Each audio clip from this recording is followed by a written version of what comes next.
Hey everyone, um, congrats on making it to week 16. I can't believe we're already here.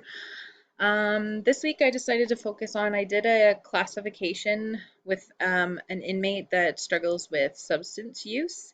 Um, so basically that just means like classification is an inmate gets sentenced, and once they get sentenced, they no longer stay with us. They go to a correctional uh, facility because we're just a remand center.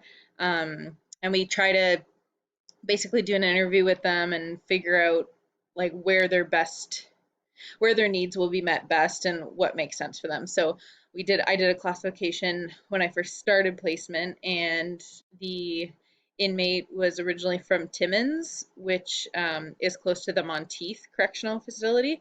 So we kind of set him up to go there because it just made sense so that when he gets released, he can just go home and he's right there.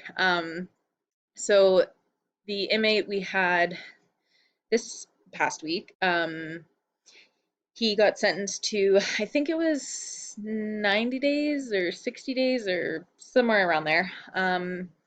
And he basically came in because he had set his own house on fire because he was high on meth and fentanyl. So he didn't have a huge record. There wasn't really much in his past. He talked about some traumas he experienced as a kid and then also into early adulthood.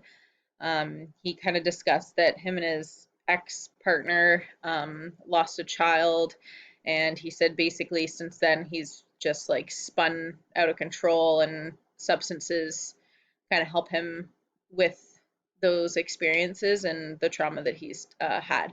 So there is a place in Ontario called the Ontario Correctional Institute, and it is for inmates that get sentenced, but it's also treatment. So they're very strict with like no substances can be in the jail, no assaults on other inmates or staff, because a lot of the inmates that do go there usually are in for sexual assault charges or charges against children.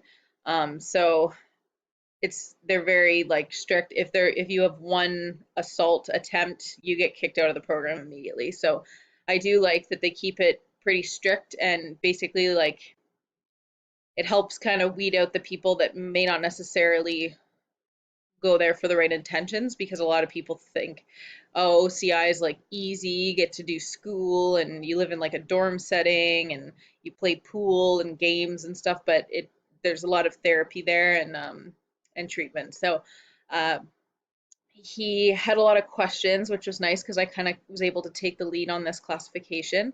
Um, Luckily, when I started as a correctional officer, I actually toured OCI, so that really helped me. But I also learned that before going in on those interviews, I should be more prepared because he was asking me things like, "What's the school setup like? Is there a gym?" Which I did know there was a gym, but I wasn't really able to delve further into what they offer for the gym. Like, do they have a recreation officer? Like, I don't actually know those things. So that was kind of a learning moment for me.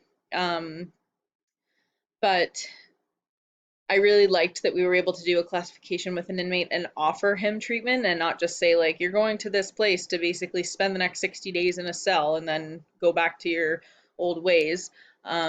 He also seemed really interested in the program, so I really liked that too. Um, I think this week kind of showed me that we should probably have more treatment options in Ontario for the prison system, um, especially for even remand centers, because I know remand is just a waiting trial and stuff, but some guys are waiting for like 3 years before they get everything dealt with. So that's a long time to sit and not really do much, or like if most of them have dealt with some sort of trauma in their past, it'd be nice if they could get some sort of therapy or treatment or counseling on how to kind of cope with what they've gone through and make better choices so that they don't just go out and become a revolving door inmate and continue to use substances.